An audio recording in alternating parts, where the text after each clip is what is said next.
الحمد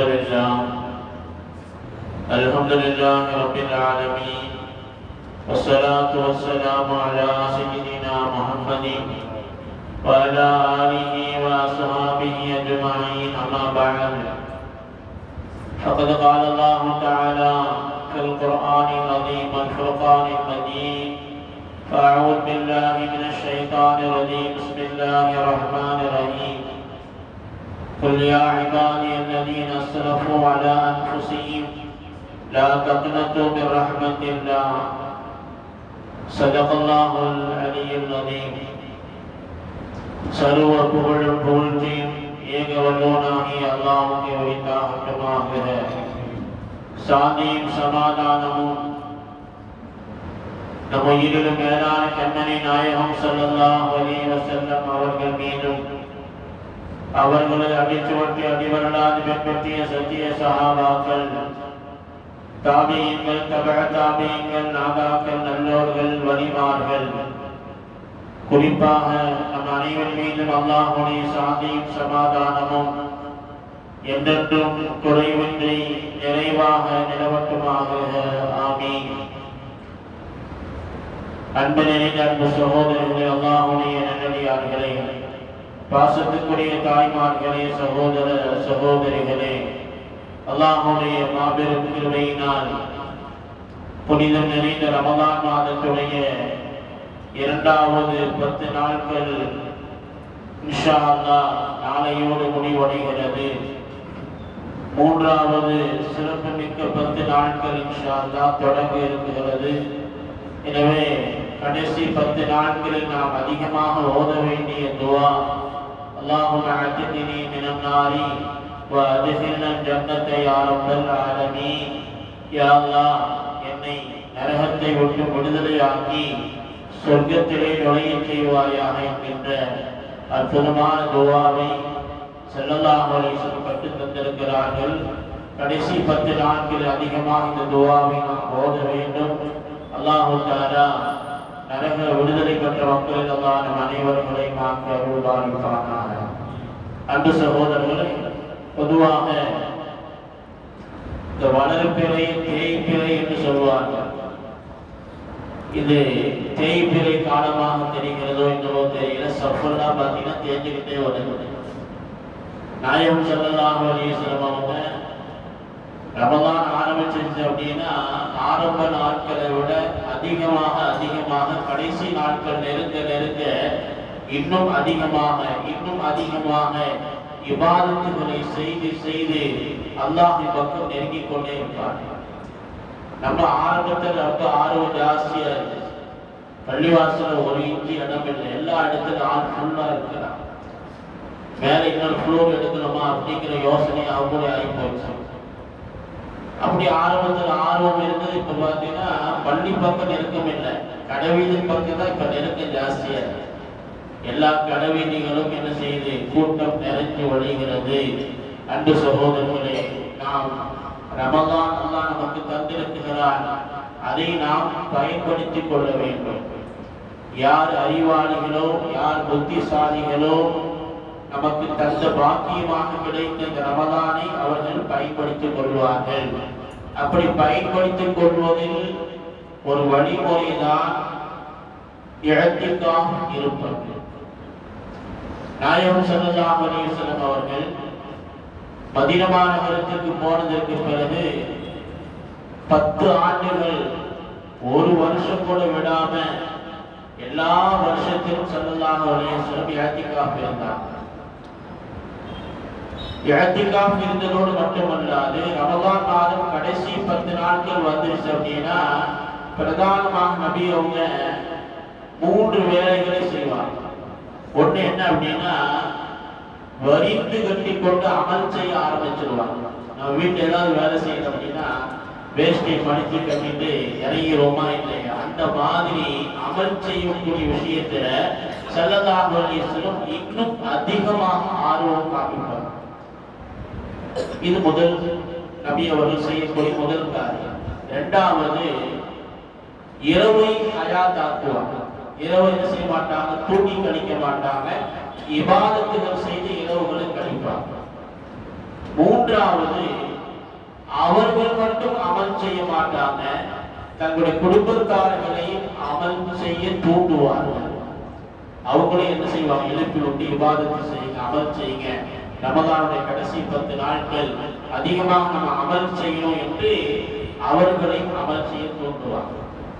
மற்ற காலங்கள்ல, ரமதான் அல்லாத காலத்தில் நபி அவங்க தஹஜ்ஜத் தொழுகைக்கு எந்திரிச்சாங்க அப்படின்னா எப்படி எந்திரிப்பாங்க தெரியுமா? ஹதீஸ்ல வருகிறது, ஸல்லல்லாஹு அலைஹி வஸல்லம் அவங்க மெதுவா எந்திரிப்பாங்க, மெதுவா கதவை திறப்பாங்க, சத்தமெல்லாம் போய் ஒழுவு செஞ்சுட்டு வந்து தொழுவாங்க.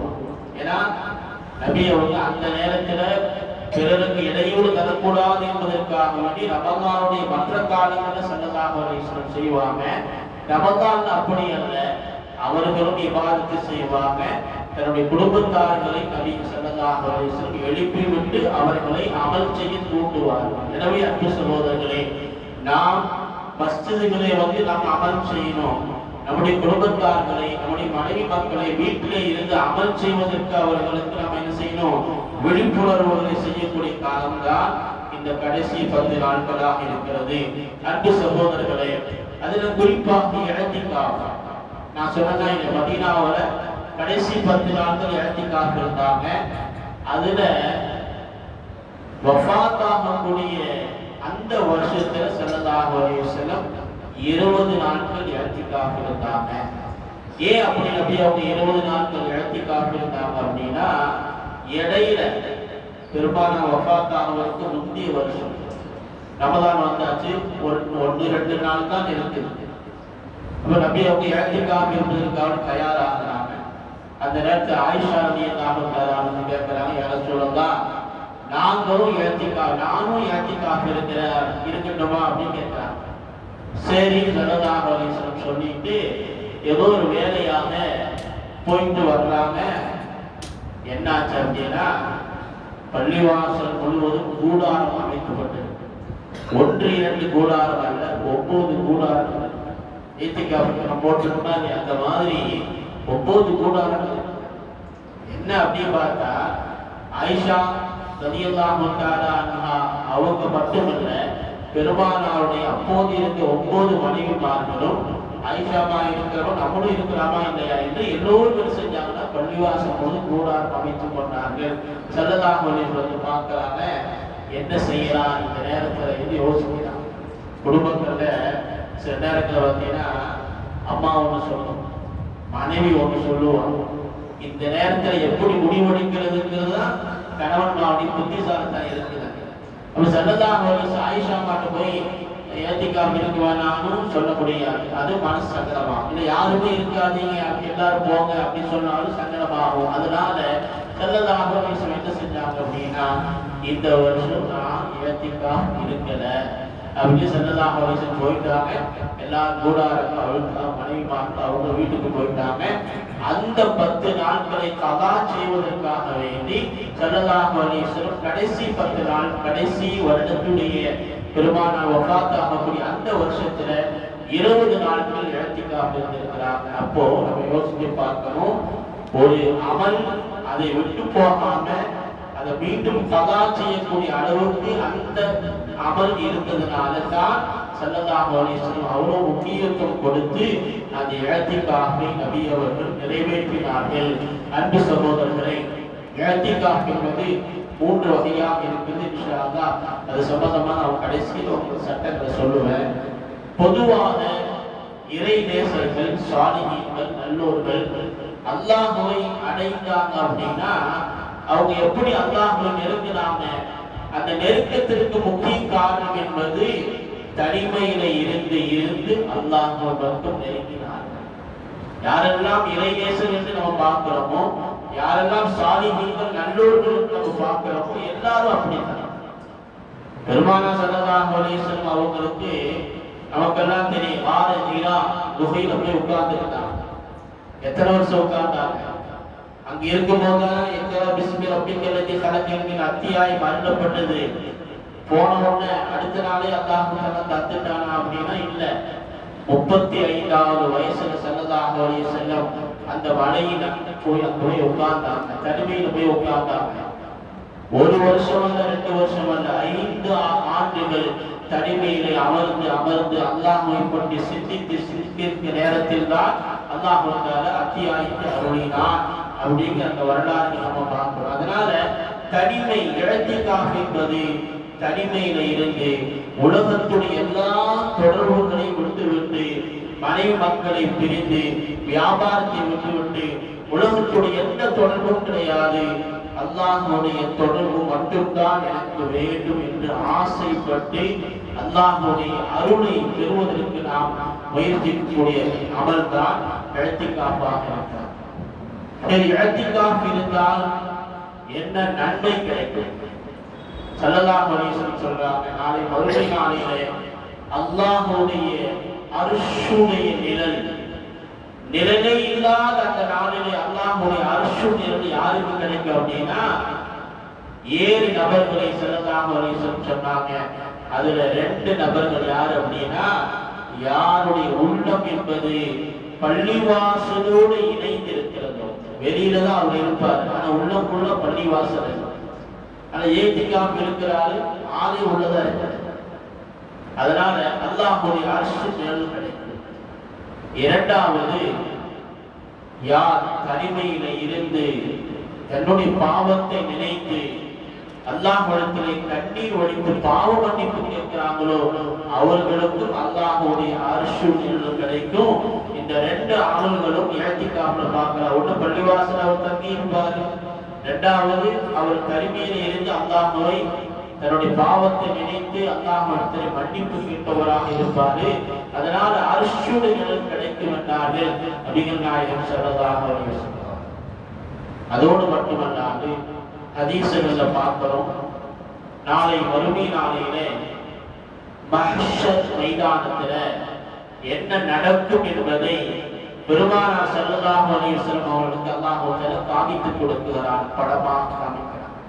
என்ன நடக்கும் அப்படின்னா, மஹ்ஷர் மைதானத்துல ஸல்லல்லாஹு அலைஹி வஸல்லம் சொல்றாங்க, எத்தனை நபிமார்கள் எத்தனை ரசூல்மார்கள் உலகத்துல வந்தாங்களோ எல்லா நபிமார்களும் ரசூல்மார்களும் அங்க இருப்பாங்க. உங்களுக்கெல்லாம் தெரியும், குர்ஆன்ல பெயர் சொல்லப்பட்ட நபிமார்கள் எத்தனை பேர் இருக்கு? வெறும் 25 நபிமாருடைய பெயர்கள் தான் குர்ஆன்ல சொல்லப்பட்டது. நமக்கு தெரியாத நபிமார்கள் 1,00,000க்கும் மேற்பட்ட நபிமார்கள் உலகத்துல வந்துட்டு போயிருக்கிறாங்க. ஸல்லல்லாஹு அலைஹி வஸல்லம் சொல்றாங்க, சில நபிமார்கள் தன்னுடைய உம்மத்துல ஒரே ஒரு ஆள் கூட அவங்க நிற்பாங்க. சில நபிமார்கள் தன்னுடைய உம்மத்துல 2 பேர் கூட நிற்பார். சில நபிமார்கள் தன்னுடைய உம்மத்துல 10 பேர் கூட நிற்பார். சில நபிமார்கள் ஒரு பெரும் கூட்டத்தோடு அவர்கள் நிற்பார்கள். ஸல்லல்லாஹு அலைஹி வஸல்லம் கேட்டாங்க, இவ்வளவு பெரிய கூட்டமாக இருக்கிறார்களே, இவர்கள் என் சமூகமா அப்படின்னு கேட்டாங்க. யாரும் சொல்லலாம், இவர் உங்கள் சமூகம் அல்ல, மூசா நபி அலைஹிஸ்ஸலாத்து வஸ்ஸலாம் அவர்களை கொண்டு ஈமான் கொண்ட சமுதாயம், அவருடைய சமுதாயம் தான் இது என்று சொல்லப்படும். அப்படி என்றால் என் சமூகம் எங்கே என்று கேட்பார்கள். ஸல்லல்லாஹு அலைஹி வஸல்லம் அவர்கள், இங்கே வாருங்கள் என்று நபி அவர்களை அழைத்து செல்வார்கள். வானத்தின் ஒரு அடிவானம், அந்த அடிவானத்திலிருந்து இன்னொரு அடிவானம் வரை பார்த்தால் மக்கள் பெரும் கூட்டமாக நிற்பார்கள். ஸல்லல்லாஹு அலைஹி வஸல்லம் சொல்லப்பட்டது, யார் ரசூலல்லாஹ், இந்த பெரும் கூட்டம் தான் ஒரு அடிவானத்திலிருந்து இன்னொரு அடிவானம் வரை நிற்கிறாங்களா இல்லையா, இவர்கள் தான் உங்கள் சமூகம் என்றார்கள். மலக்குமார்கள் அங்கே அறிமுகப்படுத்துவார்கள். ஸல்லல்லாஹு அலைஹி வஸல்லம் அவர்கள் அங்கே பார்த்து கொண்டே இருக்கிறாங்க. இந்த பெரும் கூட்டத்துல நபி அவர்கள் இந்த முழு பெரிய உம்மத்துல 70,000 நபர்கள் எந்த விதமான கேள்வி கணக்கும் இல்லாமல் சொர்க்கம் நுழைவார்கள் என்றார்கள் ரசூலுல்லாஹி ஸல்லல்லாஹு அலைஹி வஸல்லம். இப்ப சஹாபாக்கள் கேட்டாங்க, யார் ரசூலுல்லாஹ், 70,000 பேர் எந்த கேள்வி கணக்கும் இல்லாம சொர்க்கத்துக்கு போறது அப்படின்னு எவ்வளவு பெரிய பாக்கியம். யார் அவர்கள் என்று சஹாபாக்கள் பேசிக் கொள்கிறார்கள். அதுல சில சஹாபாக்கள் நினைக்கிறாங்க, நமக்கெல்லாம் அந்த பாக்கியம் கிடைக்குமா அப்படின்னு நினைக்கிறாங்க. ஏன் அப்படின்னா, நாமெல்லாம் ஷிர்க்கிலிருந்து இஸ்லாத்தை நாம் தழுவியவர்கள். ஒருவேளை நம்முடைய சந்ததிகளுக்கு வேண்டுமானால் அந்த பாக்கியம் கிடைக்கலாம். ஏனென்றால் அவர்கள் பிறக்கும் போது ஈமான் உள்ளவர்களாக பிறந்திருக்கிறார், அவங்களுக்கு அந்த வாக்கியம் கிடைக்கலாமா என்று எண்ணக்கூடிய நேரத்தில் ஸல்லல்லாஹு அலைஹி வஸல்லம் சொன்னார்கள், எந்த கேள்வி கணக்கும் இல்லாமல் 70,000 வருடங்கள் சொர்க்கத்தில் நுழைவார்கள் அல்லவா, அவர்கள் யார் தெரியுமா? அவர்கள் சகுனம் பார்க்க மாட்டார்கள். அவர்கள் சகுனம் பார்க்க மாட்டார்கள். அல்லாஹ் அல்லாத பெயரை கொண்டு அவர்கள் மந்திரித்திருக்க மாட்டார்கள். அவர்கள் அல்லாஹ்வை மட்டுமே நம்பி இருப்பார்கள். அல்லாஹ்வை மட்டுமே சார்ந்து இருப்பார்கள். அல்லாஹ்விடமே அவர்கள் சரணடைவார்கள். அவர்கள்தான் 70,000 நபர்கள் எந்த கேள்வி கணக்கும் இல்லாமல் சொர்க்கம் நுழையக்கூடியவர்கள் என்றார்கள் ரசூலுல்லாஹி ஸல்லல்லாஹு அலைஹி வஸல்லம் அவர்கள். அன்பு சகோதரர்களே, இஹ்திகாஃப் இருப்பவருடைய உணர்வுகளும் அப்படிப்பட்டதுதான். பள்ளிவாசலுக்கு வருகிறார்கள், அல்லாஹ்வின் மீது முழு நம்பிக்கையோடு வருகிறார்கள். அல்லாஹ்விடத்திலே சரணாகதி ஆகுவதற்காக வேண்டி, சரணடைவதற்காக வேண்டி இருக்கக்கூடிய அமல்தான் இஹ்திகாஃப். அப்படி இருக்குகிற பொழுது அவர்களும் கேள்வி கணக்கு இல்லாமல் சொர்க்கம் நுழையக்கூடிய வாக்கியத்தை அல்லாஹ் தந்து விடலாம் என்பதைத்தான் நபிகள் நாயகம் ஸல்லல்லாஹு அலைஹி வஸல்லம் அவர்கள் இந்த ஹதீஸின் வாயிலாக நமக்கு சொல்லித் தருகிறார்கள். அன்பு சகோதரர்களே, இரண்டாவதாக மஹ்ஷர் மைதானத்திலே நடக்கக்கூடிய காட்சிகளை ஸல்லல்லாஹு அலைஹி வஸல்லம் சொல்லித் தருகிறார்கள். நாளை மஹ்ஷர் மைதானத்திலே அல்லாஹ்வுடைய கேள்வி கணக்குகள் எப்படி இருக்கும் தெரியுமா? அல்லாஹ்வுடைய கேள்வி சாதாரணமானது அல்ல. ஒரு சஹாபி கேட்டார், யார் ரசூலுல்லாஹ், நாளை மறுமை நாளையிலே யார் நம்மகிட்ட கேள்வி கேட்பாங்க? ஸல்லல்லாஹு அலைஹி வஸல்லம் சொன்னாங்க, அல்லாஹ் கேட்பான். உடனே அந்த சஹாபி கேட்டாங்க, அல்லாஹ் தானே கேட்பான்? ஆமா, அல்லாஹ் தான் கேட்பான். அப்படி சொன்ன உடனே அந்த சஹாபி சிரிச்சாங்க. ஏன் சிரிக்கிறீங்க அப்படின்னு கேட்ட பொழுது, இல்லை யார் ரசூலுல்லாஹ், அல்லாஹ் நம்முடைய கேள்வி கணக்குகளை அல்லாஹ் கேட்பதாக இருந்தால் அது லேசாகத்தான் இருக்கும். ஏனென்றால் அவன் அர் ரஹ்மான், அவன் அர் ரஹீம், அவன் அளவற்ற அருளாளன், நிகரற்ற அன்புடையோன். அதனால் நம்மகிட்ட பெரிய கஷ்டமாக எல்லாம் கேட்க மாட்டான் என்று அந்த சஹாபி அந்த சிரிப்பின் மூலமாக பெருமானாருக்கு பதில் சொல்கிறார்கள். ஸல்லல்லாஹு அலைஹி வஸல்லம் சொன்னாங்க, நாளை மறுமை நாளையில ஒரு அடியான் அல்லாஹ் கூப்பிடுவான். அந்த அடியான் உலகத்திலே வாழுகிற பொழுது சின்ன சின்ன பாவங்களையும் செஞ்சிருப்பான், பெரிய பெரிய பாவங்களையும் செஞ்சிருப்பான். இப்ப அல்லாஹ் சொல்லுவான் மலக்குமார்கள்ட்ட, இந்த பெரிய பெரிய பாவங்கள் இருக்கா இல்லையா, அதெல்லாம் மறைச்சிருக்கு, சின்ன சின்ன பாவங்களை மட்டும் அவன் கண்ணு முன்னாடி காமிங்க. அப்ப அவன் செய்த சிறிய சிறிய பாவங்கள் மட்டும் காமிக்கப்படும். அப்ப அல்லாஹ் கேட்பான், இந்த இடத்துல இந்த நேரத்துல இந்த பாவத்தை நீ செஞ்சியா? ஆமாயா அல்லா. இந்த இடத்துல இந்த நேரத்துல இந்த நீ பாவத்தை செஞ்சியா? ஆமாயா அல்லா. அப்படி சொல்லிக்கிட்டே வருவான். அப்படி சொல்லிக்கிட்டே வருகிற பொழுது ஒரு பக்கத்துல பயமாக என்ன நடக்க போகிறதோ, அல்லாஹ் எல்லாத்தையும் சொல்றானே, என்ன வேதனை தரப்போகிறானோ எனக்கு தெரியலையே என்று ஒரு பக்கம் பயமா இருக்கு. இன்னொரு பக்கம் என்ன அப்படின்னா, சின்ன சின்ன பாவத்தை தான் அல்லாஹ் சொல்றான். நம்ம பெரிய பெரிய பாவம் செஞ்சோமா இல்லையா, அதெல்லாம் அல்லாஹ் சொல்லலையே, பரவாயில்லை அப்படின்னு இன்னொரு பக்கம் மனசுல ஒரு மகிழ்ச்சி இருக்கு. அந்த நேரத்தில் அல்லாஹ் சொல்லுவான், இந்த அடியான் செய்த சின்ன சின்ன பாவங்கள் இருக்கா இல்லையா, அத்தனை பாவங்களையும் நன்மையாக மாற்றி விடுங்கள், அத்தனையும் நன்மையாக உனக்கு மாற்றப்படுகிறது என்று சொல்லுகிற பொழுது அந்த அடியான் கேட்பானாம், எல்லாம் நன்மையா கிடைச்சிருச்சா? எல்லாம் சின்ன சின்ன பாவம் நன்மை ஆயிடுச்சா? அப்படின்னா நான் பெருசு பெருசா நிறைய பாவம் செஞ்சேனா இல்லையா, அதையெல்லாம் யாருதான் நீ சொல்லவே இல்லையே அப்படின்னு அந்த அடியான் கேட்பான். இந்த ஹதீஸை சொல்லிட்டு ஸல்லல்லாஹு அலைஹி வஸல்லம் கடவாய் பற்கள் தெரிகிற அளவுக்கு நபி அவங்க செஞ்சாங்க. ஏன் அப்படி கேட்கிற அந்த அடியான்னா, பெரிய பெரிய பாவத்தை அல்லாஹ் காமிச்சிட்டு அதையும் நன்மையாக தந்தா அப்படின்னா எவ்வளவு பெரிய நன்மையாக கிடைக்கும் என்ற எண்ணத்தில் அவன் கேட்கிறான். அல்லாஹ் அவனை மன்னித்து சொர்க்கம் நுழைய வைப்பான் என்றார்கள் நபிகள் நாயகம் ஸல்லல்லாஹு அலைஹி வஸல்லம் அவர்கள். இது அல்லாஹ் கேட்கக்கூடிய ஒரு அடியானுக்கு கேட்கக்கூடிய ஒரு கேள்வி, ஒரு நடைமுறை. மஹ்ஷர் மைதானத்திலே இன்னும் சில நபர்களுக்கு அல்லாஹ் எப்படி கேட்பான் அப்படின்னா, ஒரு அடியான கூப்பிடுவான், கூப்பிட்டு ஒரு திரையை போட்டுருவோம். அல்லாஹும் அந்த அடியான் மட்டும்தான் அந்த திரைக்குள்ளாக இருப்பார்கள். யாருடைய கண்களுக்கும் தெரியாது, மறைக்கப்பட்டு அல்லாஹ் தஆலா அந்த அடியாட்ட கேட்பான், இன்னென்ன நேரத்தில் இந்த பாவத்தை செஞ்சியா? ஆமா யாரா எல்லாம் வரிசையா அல்லாஹ் சொல்லுகிற பொழுதுதான் ஒத்துக்குவான். அப்ப அல்லாஹ் சொல்லுவான், உலகத்தில் வாழுகிற பொழுது நீ செய்த பாவங்களை மனிதனுடைய கண்களை விட்டு நான் மறைத்தேன், இப்பொழுதும் நான் உன்னை மறைக்குகிறேன், பாவங்களை மன்னிக்குகிறேன், நீ சொர்க்கம் போவாயாக என்று அல்லாஹ் சொல்லுவான் என்று நபிகள் நாயகம் ஸல்லல்லாஹு அலைஹி வஸல்லம் சொல்லித் தருகிறார்கள். அதே மாதிரி இன்னும் 2 நபர்கள் வருவார்கள். 2 நபர்கள் சகோதரர்கள். அந்த 2 நபர்கள் வருவார்கள். வருகிற பொழுது ஒருத்தர் இன்னொருக்கு புகார் சொல்வார், யா அல்லாஹ், இவர் எனக்கு அநியாயம் செஞ்சார், அக்கிரமம் செஞ்சார், என்ன செய்யணும்? எனக்கு நீதி வேணும். என்ன நீதி வேணும்? அவர் செய்த நன்மைகள் எல்லாம் எனக்கு தந்துவிடு யா அல்லாஹ் என்று கேட்பார். அங்க வந்து ஒரு நன்மையும் இருக்காது. அவன் எல்லாம் பாவம் தான் செஞ்சிருக்கிற, ஒரு நன்மையும் இல்லை. அப்படி என்றால் என்னுடைய பாவத்தை அவன் தலையில் சுமந்து விடு யா அல்லாஹ் என்று அவன் புலம்புவான்.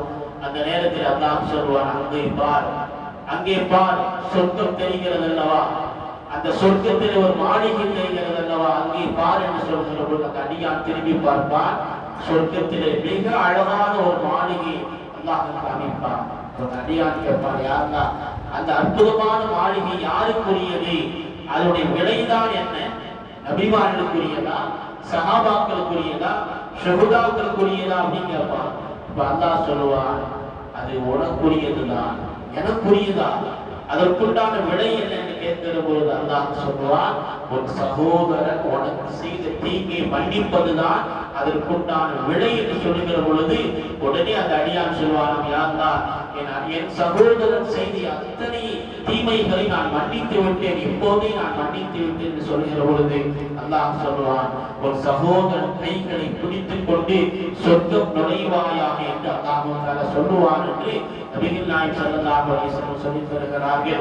அன்பு சகோதரர்களே, எனவே மன்னிப்பு என்பது சொர்க்கத்தை அல்லாஹ் நமக்கு தருவதற்கு காரணமாக இருக்கிறது. இஅ்திகாஃப் என்பதும் நம்முடைய பாவங்கள் மன்னிக்கப்படுவதற்கு காரணமாக இருக்கிறது. ஸல்லல்லாஹு அலைஹி வஸல்லம் அவர்கள் சொல்லித் தருகிறார்கள், மனி இஅ்தகஃப குஃபிர லஹு மா தகத்தம மின் ரப்பிஹி, யார் அல்லாஹ்வுக்காக வேண்டி இஅ்திகாஃப் இருக்கிறார்களோ அவர்களுடைய எல்லா பாவங்களையும் அல்லாஹ் மன்னிக்கிறான் என்று நபிகள் நாயகம் ஸல்லல்லாஹு அலைஹி வஸல்லம் சொல்லக்கூடிய ஹதீஸ் தைலமி என்கிற ஹதீஸ் கிரந்தத்திலே இந்த ஹதீஸ் பதிவாகி இருக்கிறது. ஹஜ்ரத் ஆயிஷா ரலியல்லாஹு தஆலா அவர்கள் இந்த ஹதீஸை அறிவிக்கிறார்கள். எனவே அன்பு சகோதரர்களே, இஅ்திகாஃப் இருக்கிற பொழுது அல்லாஹ்வை நாம் சரணடைகிறோம், அல்லாஹ்வுடைய நெருக்கம் நமக்கு கிடைக்கிறது. இஅ்திகாஃப் இருக்கிற பொழுது அல்லாஹ்வுடைய மன்னிப்பு நமக்கு கிடைக்கிறது. அது இஅ்திகாஃப் இருப்பவர்களுக்கு ஆக மிகப்பெரிய ஒரு பரிசாக இருக்கிறது என்று மார்க்கம் நமக்கு சொல்லித் தருகிறது. எனவே அன்பு சகோதரர்களே, பள்ளிவாசல்ல கொஞ்ச நேரம் தங்கினாலே அல்லாஹ் தஆலா ஏராளமான நன்மைகளை வழங்குகிறார். பள்ளிக்கு வரணும், பரதான தொழுகை வாக்கு சொல்லியாச்சு, வந்து சுன்னத்து தொழுகிறோம். பரல் தொழுகைக்கு 5 நிமிஷம் 10 நிமிஷம் இருக்குது. அந்த நேரத்துல பரல் தொழுகைக்காக நம்ம காத்திருந்தோம் அப்படின்னா ஒரு மலக்கு என்ன செய்யறாருன்னா பக்கத்திலே உட்கார்ந்து நமக்காக துஆ செய்யறான், யா அல்லாஹ், இவருடைய பாவங்களை மன்னிச்சிரு, யா அல்லாஹ், இவருக்கு நீ ரஹமத்து செய் என்று அந்த மலக்கு என்ன செய்யறாருன்னா அந்த 5 நிமிஷம் 10 நிமிஷம் பள்ளியில வந்து தங்கி பரதான தொழுகை எதிர்பார்த்து உட்கார்ந்து இருந்தாலே அந்த மலக்கு நமக்கு துஆ செய்யறார். அப்படின்னா இஅ்திகாஃப் இருப்பவர் 10 நாட்களாக அல்லாஹ்வுக்காக வேண்டி உலகத்துடைய எல்லா தொடர்புகளையும் விட்டுவிட்டு பள்ளியில வந்து தங்குறாரு அப்படின்னா அதற்குண்டான நன்மைகள் என்பது அலாதியானது. அன்பு சகோதரர்களே, அதனால் யாருக்கெல்லாம் முடிகிறதோ அவர்களெல்லாம் 10 நாட்கள் முழுமையாக இஅ்திகாஃப் இருப்பதற்கு நாம் முயற்சி செய்ய வேண்டும். அன்பு சகோதரர்களே, இஅ்திகாஃப் 3 வகையாக இருக்கிறது. ஒன்று வாஜிப், இன்னொன்று சுன்னத்தே முஅக்கதா கிஃபாயா, மூன்றாவது முஸ்தஹப்பான இஅ்திகாஃப்.